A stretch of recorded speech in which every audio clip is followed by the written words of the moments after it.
If you're struggling with drawing noses, let's fix that. This is Jensen with the ToonHeadz, and in this video series, I'll be showing you my approach on how I caricature a nose in side profile.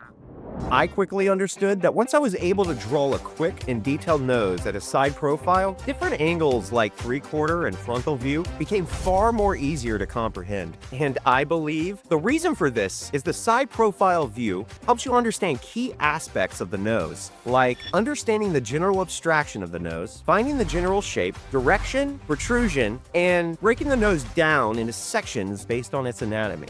So, in this step-by-step series, I'll break each of those aspects down into bite-sized lessons. These techniques are easy to follow, and no matter your skill level, you'll walk away drawing noses with more confidence. So for this video, we'll be showcasing the general abstraction and how to draw a nose in side profile view with just 4 lines. So let's pop on over to my drawing desk and jump right in. Now, the first thing to understand when drawing a side profile nose is its general abstraction. This abstraction is commonly used in cartooning because it captures the overall movement and flow of the nose in a single, simple shape. Think of it as a motion to imitate, a down, out, and around movement that naturally follows the structure of the nose. And it looks like this. Gonna grab the trusty Crayola marker, and I am just gonna make that general abstraction. This swirling shape acts as a guide. In a way, it captures the motion of how a nose behaves in side profile. Keeping it in mind will help you break the nose down into clear sections. Now let's break this general abstraction into sections by following its movement, which is down, out, and around. And we're gonna grab the Copic marker just to show that general abstraction. So we're gonna go down, out, and around. Whoop.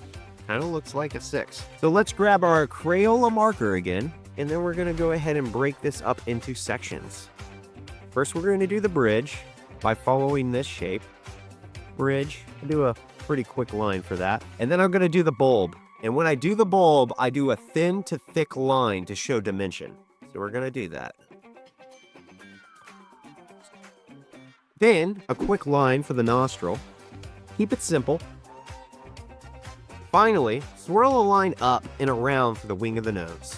And I usually start right where that nostril line is and go up and around. As you can see, it only took me 4 lines to create the side profile nose based on that general abstraction. So let's practice that momentum without the general abstraction present. Down, out, and around. So we're gonna go bridge, bulb, nostril, and then the wing. You can also add quick lines, which I call suggestive lines, to showcase more dimension for the nose. I will put them on the bulb of the nose to give an impression of where the top and bottom part of the nose is, and then on the bridge of the nose to show more dimension. But this is all it takes, separating the top and bottom of the bridge, so top, bottom, so we'll go right in the halfway and just do these quick little suggestive lines, and then same on the bridge. Quick little parallel lines like that. And that's all it really takes to draw a nose in side profile. It just takes 4 lines. Let's count them. 1, 2, 3, 4. 1, 2, 3, 4. 1, 2, 3, 4. Okay, we're not going to do Sesame Street jokes here.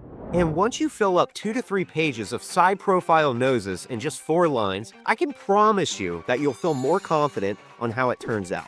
And stick around for part 2 of this series, where I'll show you how to look at a nose's general shape and break it into sections. And this is Jensen, excited to see you in part 2 of this series. Keep drawing! Keep drawing!